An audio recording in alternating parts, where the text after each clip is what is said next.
We don't know where we're gonna go. We don't have anything planned. We do have our bucket list.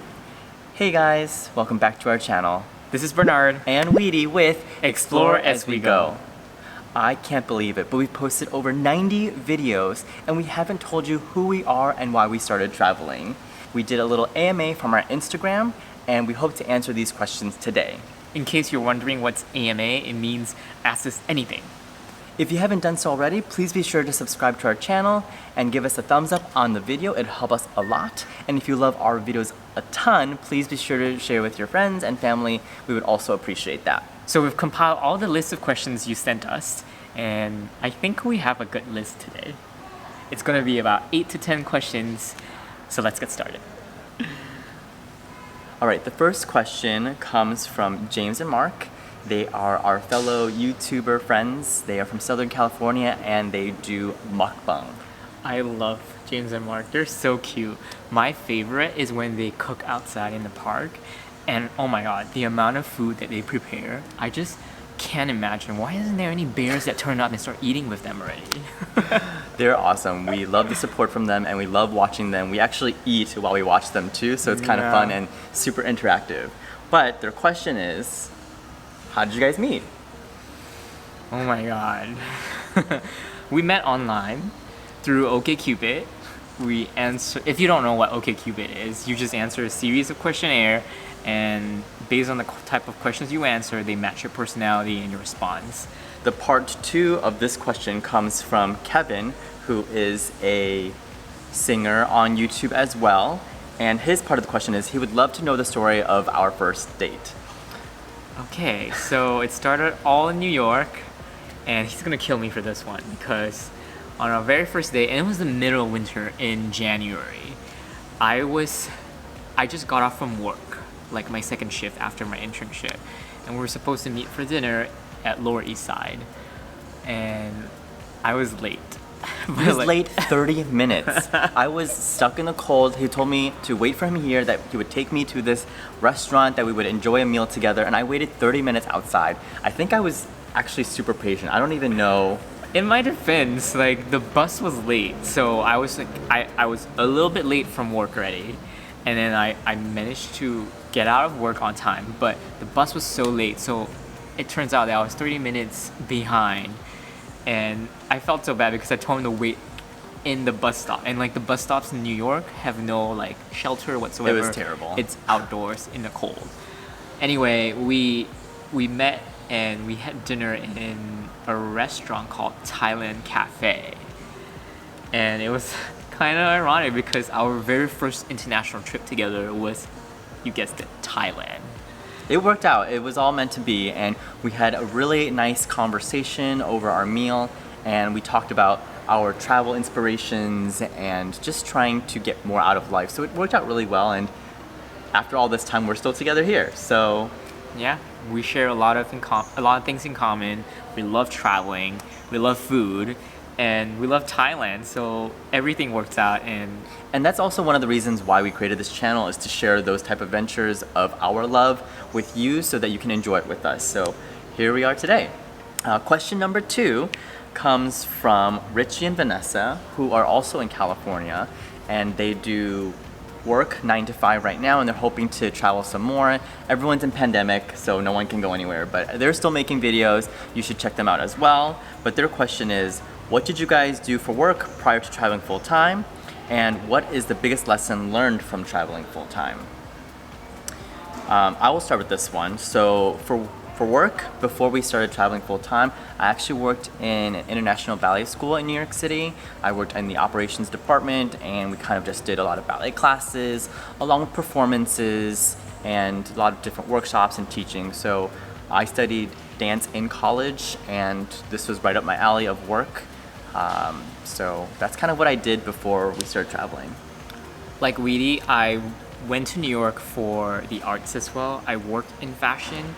I used to work for a production company based in New York, and we worked very closely with a lot of the private labels making clothes for brands like Calvin Klein, Tommy Hilfiger, to sell to department stores.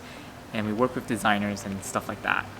So the second part of the question also was asked by the Bananas on Toast, who are our friends on Instagram. I love their Instagram. Yes, So beautiful. they are in Nottingham, I think, based in the UK. In London? No. I don't know where that is. Oh, we're so terrible I just know about that geography. they have such a cute accent, and they do great Insta stories, great Insta videos, and we really love them, and they support us, so it's super nice. But the second part of that question from Richie and Vanessa also was, what's the most difficult thing about long-term travel, and what is the biggest lesson we've learned?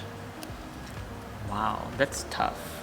I mean, I would say the biggest and most difficult thing about long-term travel is preparing for your next place to stay. No matter what, there's always a deadline to your next accommodation, and so you have to be prepared for that next flight booking, the next adventure, whatever it is, it doesn't stop, and that's always on your list of things to do. When you have a home that doesn't move at all, you don't have to worry about that unless you're looking to move and you don't want to pay the high rent anymore. So I would say for me, that was probably the most biggest thing, which is getting used to having to be on top of that schedule. I guess for me, as the finance guy in this whole project, finance was the most difficult part because finding the balance between prolonging the travel, which means spending lesser, versus spending for the experience to actually enjoy the trip. That was the really tough part for me, or at least for us, because there are times that we just want to like just splurge and go for all the special trips and like do all the special experiences, but at the same time, like if you blow that all up in the first month, which we kind of did for our beginning of the trip, it was like kind of scary because the savings is only so limited, and you know, it's just finding a fine balance between how long we want to prolong this trip and what we want to see versus what we want to do and experience the most out of why we did this trip in the first place. In Venice, we would have loved to ride the gondolas, Right. but we didn't because it would have cost some money, and we thought, well, we would probably enjoy eating more than sitting in a boat, even though that's such an experience to have. And you know, we were kind of prioritizing what we wanted to do versus what we were like, okay, that's kind of cool. I mean, some of the tours that we did in Peru were phenomenal. We did Machu Picchu. We also did Rainbow Mountain, and those cost quite a bit of money. So, Right. I guess like one thing we learned as well while we started traveling for the full year or more. Wait, we've longer than 1 year. How long? it's been a year and a half now. We started April 2019. So throughout our year and a half of traveling, we also learned that, you know, you don't really need to pay for tours. Like there are plenty of free walking tours at cities or towns that, you know, it gives you the introductory experience of and the history of the city or the location. And there are many other ways to hack through doing those kind of stuff and still get the great experience out of it. So this segues into our third question, which is from Our Sweet Hideout, our friends from New Zealand. They are Mark and Karina, and we adore them. They're a cute couple. They make great videos, and we are so inspired by them every single day, and we're both kind of working together to be these YouTubers to share adventures, and hopefully one day we can meet you guys and do some collaboration, which would be super fun. Their question is, what inspired you guys to travel? Why did we start traveling, B? I don't know. I never thought about it because we've been traveling for so long. I feel like for me, there was just so much out there that I didn't get a chance to experience. And if I didn't take this time now for myself to enjoy what this world has to offer, I would completely regret it. It was like, this is your chance. Go do it and make your dreams come true. And we've been fortunate enough to do so. Granted, we did plan a ton, but I think that we've been super successful with what we've been able to accomplish in a short year and a half. And now we're working to sustain ourselves as much as possible. Right. I guess for me, as a person who was from Singapore and moved half my life into New York, home for me is in both countries, both cities. So my time's always split between my friends in New York and my family in Singapore. And with the 2 weeks, it was never enough because in the US, like, or at least for where we work, we only get 2 weeks vacation out of the 52 weeks. And flying back to Singapore is just such a short amount of time just to see family. So that really spurred me to really want to travel because I feel like we need to be more integrated with the milestone moments with our families and friends, and because we're always working so hard, we're missing out on all these stuff, that taking this time to opt out a little bit in this small period of our life to just experience life with our friends and family really inspire us to, take this trip. And Also, when you're flying to Singapore from New York, there's the thing called jet lag. And that takes at least 2 days to get acclimated to the time zone. And so even when I started traveling with B and we got to Singapore for the first time, we slept for the first 3 days and we didn't even do anything. And so it was really difficult. And then having to come all the way back to New York, you really only have 9-10 days as opposed to a full 2 weeks. New location! we're by the pool, it's really nice outside, the breeze is nice, not too hot, and it's kind of sad, they shaved some of the trees today. All right, here we go. Question 4 is from my little sister Nini. Oh, hi Nini. Hi Nini. The question is, how much/how long did you prep/research before taking the leap to travel for a year? So before we answer this question, we had planned to travel for only 1 year. So our last date would have been April 1st, 2020.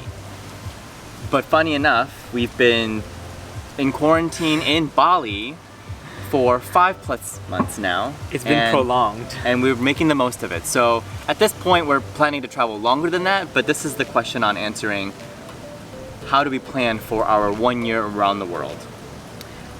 We started having that seed of the idea when we came back from Thailand in 2017. But there was one problem. Before we started saving, we were actually in debt. Weedy had a lot of student loans and I had actually a lot of credit card debt from my previous workplace.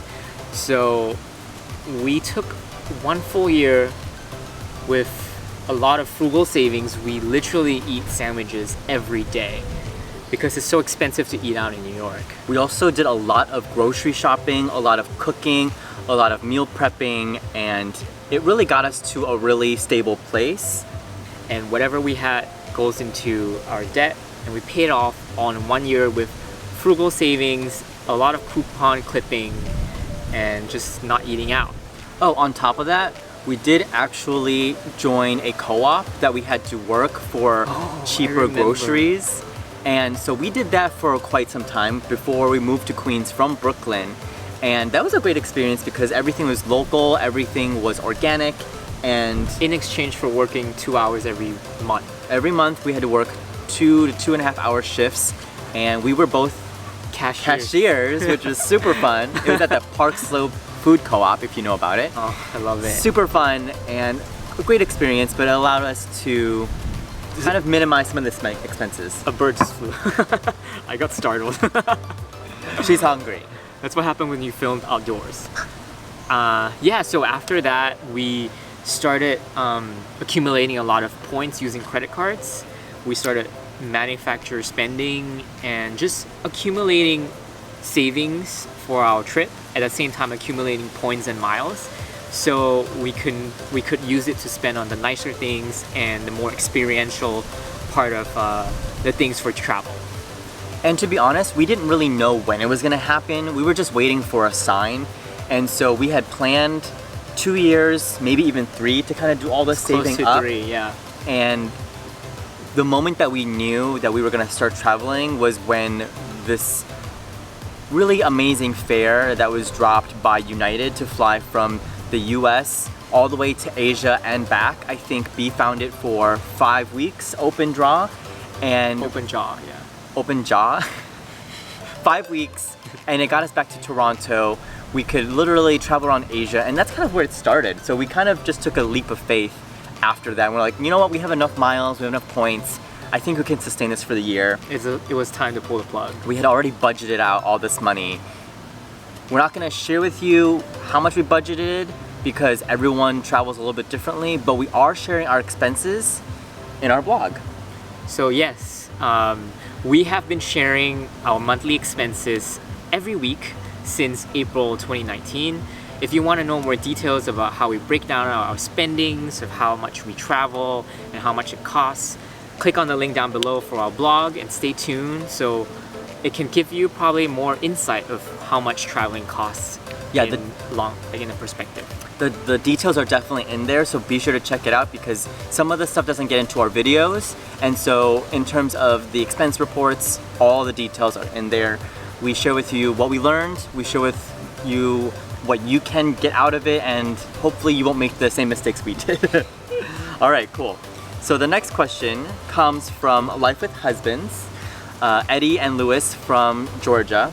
They're also YouTubers, Instagrammers, and they supported us from the beginning, which is super nice. Their question is, do you prefer to travel places where it's a summer and warm, or places, or cold places, or doesn't matter? I think they already got the hint. What do you mean? I'm only in a tank top. I mean, for us living in New York prior to our travels, half of the year it's cold and rainy. So being able to go to a tropical country or a country where there's perpetually beach 24/7 is the ideal thing for us. And also, we grew up in Chicago and it's so cold out there. It is freezing. So cold. Yeah. So if we want to see snow, all we need to do is just go back home. But you're from Singapore, so you're used to this weather, and I'm sure you love it. Yeah, but I haven't been home for like 5-6 years. Yes, that's true. So it's an opportunity to also take Weedy to come see the tropical islands in Southeast Asia. And also it's easier for us because when we travel to the warmer climate countries, we pack light. And when we tend to fly budget a lot, if you've seen our travels. So it's easier to like go under the weight limit of carry-on baggage when we only pack tank tops and swim trunks instead of, you know, the cashmere cardigans and big coat jackets. To answer your question, we kind of plan our travels around the warmer climate countries or countries that had seasons. We try to go in the summer season where we get to see more and have more daylight and also pack light while we travel. On this trip, we actually made a huge error. And when we had visited Peru, this was in the middle of June. And we were like, oh, it's gonna be warm, it's summer, and it's gonna be great. So we went to Lima, we went to Cusco, and when we arrived at the airport, it was so crazy because we realized we were the only two people wearing shorts, and everyone was in a winter jacket. Like and we were like, jacket and stuff. What do you mean? We're on the plane. It's like really hot on the plane, you know. Because we just came from Panama and we had come from Panama. And so we're just like, you know what, let's just make it to the hotel that we were staying at. Or the Airbnb. And we literally ran around Cusco the first night in our shorts. We did. It was insane. It was so cold. I'll link the video above and you can check it out because it is quite funny. But that was one of the biggest errors we had. So there's a part 2 of that question, which comes from our friend Damien, who is based out of Hong Kong. His question is, what motivates your decision where to go with so many fabulous places to visit in the world? Well, as I mentioned, we have a bucket list. So we always start with piecing the places that we need to go first. Then we kind of trickle down to filling up the puzzles with places that can take us as affordable as possible with miles and points. And then comes the deals, where if we can fly there as cheap as possible on cash. So we're kind of like inspired by miles and points where it takes us. Wherever it takes us. We're kind of drifters with miles and points. So in a way it's fun because that's why we're called Exploreaswego. We don't know where we're gonna go. We don't have anything planned. we do have our bucket list, and that's really what motivates us to go to these specific places. When we initially started this trip, it was just 1 year. We were like, we only have this much time, we gotta squeeze it all. But after April 1st, we're like, you know what, we're stuck in Bali, let's see how long we can do this and maybe make something more out of it than just a little travel blog. But Right. cool. All right, question number 6. And this comes from Crystal and Eric. They are our friends from New Jersey who recently moved to Pennsylvania, and they started this new thing called location independence. So their question is, tell us more about your location independence journey, or as she said, location indie journey. I think you tried explaining to me like a couple times. I'm still confused, but I'm assuming it's because it's whatever you're not tied to work in a specific location, and you can kind of just do whatever you want. So a lot of people, obviously, when they're nomadic, they have their own jobs, they have their own online careers where they're vlogging, or they're doing social media, or they're doing some sort of marketing promotion. Basically eBay. working remotely. Right, so like they're not really tied to a specific location unless they, you know, had to be in the office, but we don't have that. And I think the first time we actually really felt location independence was when we were here in Bali. And in Singapore too, because we had the WeWork membership. That's true. We did have the WeWork membership in Singapore, and we got to try out all the different properties and There's the so different many offices. WeWorks There were in so many, Singapore. and I think we almost went to all of them. And like if you heard of WeWork is actually really fancy, kind of expensive, but we're so fortunate to have that benefit using our credit card. So we can literally go to any WeWork in the world using the credit card.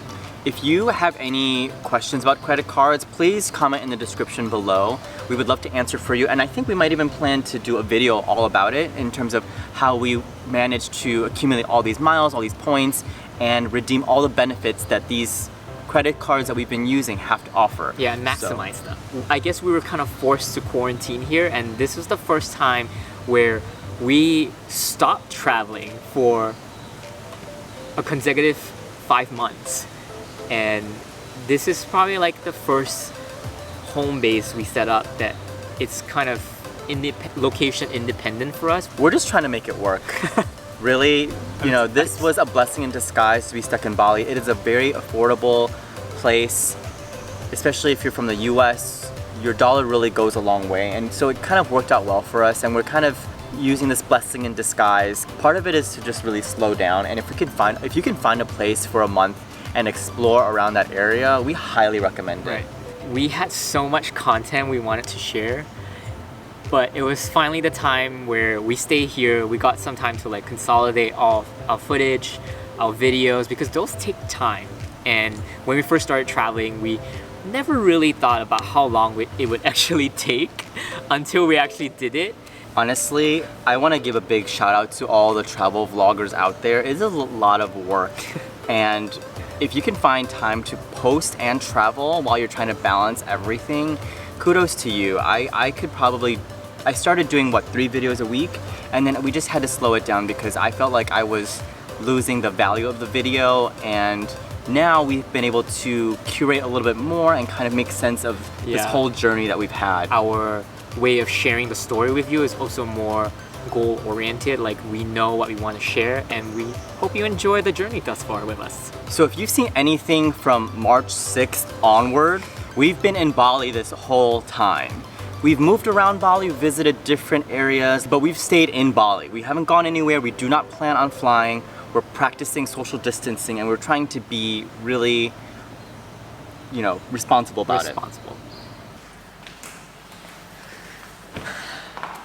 And we're back. This is what, our 3rd location? I think so. All right, so we are on to question number 7. This comes from my favorite cousin in the world, Reina. Oh, hi Reina. Hi. She supported us from day one, and she's always watching our videos, commenting, and she actually does some really amazing work. She creates all these beautiful drawings and calligraphy, and she's made a lot of postcards and Bear bots. They're so cute. You have to check out her little graphics. They're so amazing. Definitely check her out. She's all over Insta, and she actually teaches courses on calligraphy too, so definitely check that out as well. But her question is, I'd love to see a video/blog on things you wouldn't do again if you guys were looking back. I think as Tough question, right? very tough. I mean, there are a lot of, like, how we see our travel is that when we go through it, we learn from it, and it's part of the process.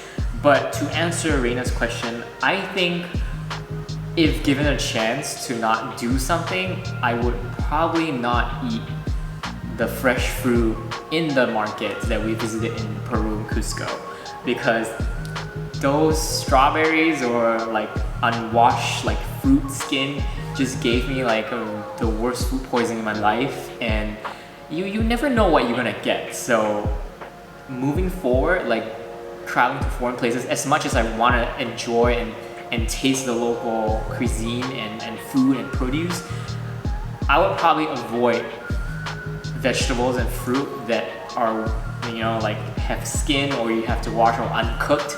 So the rule of thumb is always eat cooked food. And yeah. Out of our trip so far, Bernard has gotten sick, what, 3 times? Twice. One in Food Shanghai poisoning. and one in Peru. So Yeah.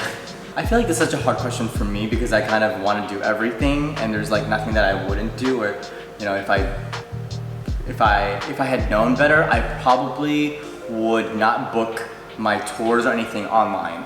Everything that you can get in person and talk to somebody physically, you actually get a better price and save so much money on it. So the tours that we booked online, go find a walking tour, go find, you know, like the local, or even like just look up TripAdvisor and they'll give you recommendations of things to do, which is far cheaper than having everything pre-booked and pre-planned. But if you're one of those people, definitely do it if it puts your mind at ease. If given another chance to like redo whatever we have done, definitely not overplan our trip, because in the beginning, planning was the only thing we could control, but I felt like that was a detriment to our journey because And our experience. Because we're always trying to get from places to places instead of enjoying and taking the time to experience local culture. And you know, it turns out that we are spending more money, even though we booked all these places on a deal or like budget. It costs way more by paying for the expedited transportation to get from a location to another. And most of the time, these like accommodations or flights that we booked on the cheap are non-refundable. So unless you get there, you're gonna lose all your money. Cool, all right. So this is our 8th question and final question. Oh. So this is coming from Lily from Aimlessly Drifting. They are a couple. Sounds like Exploreaswego. They're also lost in this world. They're based out of Minnesota, and they do a lot of local trips right now. They support a lot of local businesses by going to Black-owned restaurants, but they're doing a great job showcasing their food adventures in their car. Ooh, I love food. So their question is, how has your lives been in Bali, and do you too miss home? Short answer is yes, we definitely miss home. Part of why we started to travel was obviously because we could see family on all parts of the world. I have family in Taiwan, he has family in Singapore, family in New York, in Chicago, all over the place. I mean, for what's happening in our lives in Bali, I mean, we did 2 Bali updates, so if you want, you can click on the links. We're gonna add the links here. And we're going to do another update, hopefully soon, to share with you what's going on. But in fact, nothing really much is going on in here because there are no tourists. The island's really calm, very peaceful. Other than that, we try our best to support as much local business as possible with the ability we have, because it really breaks our heart to see, the local community is so dependent on the tourism here. And when the island is shut down from international tourists, a lot of people are just trying to get by and hopefully waiting for the island to reopen and for the economies to go back into what it used to be. Most of the time, people are still staying to themselves. Malls had not much people, and we're kind of just taking it one day at a time and working on our projects, catching up on work, but also trying to figure out what we want to do next too. But we'll definitely give you more updates on that later this week. We have a bonus question that we feel like people are going to want to ask us because we have traveled full time and pretty much for a year and a half right now. And the question that we would like to ask ourselves is, are we making any money? The answer is drumroll. No. No, zero. We've made $0 since we have traveled full time.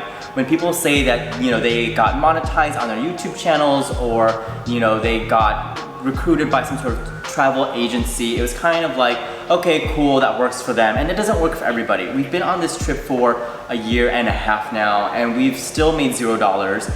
We've managed to do a lot of our activities on miles and points, and we've been very strategic in how we used it.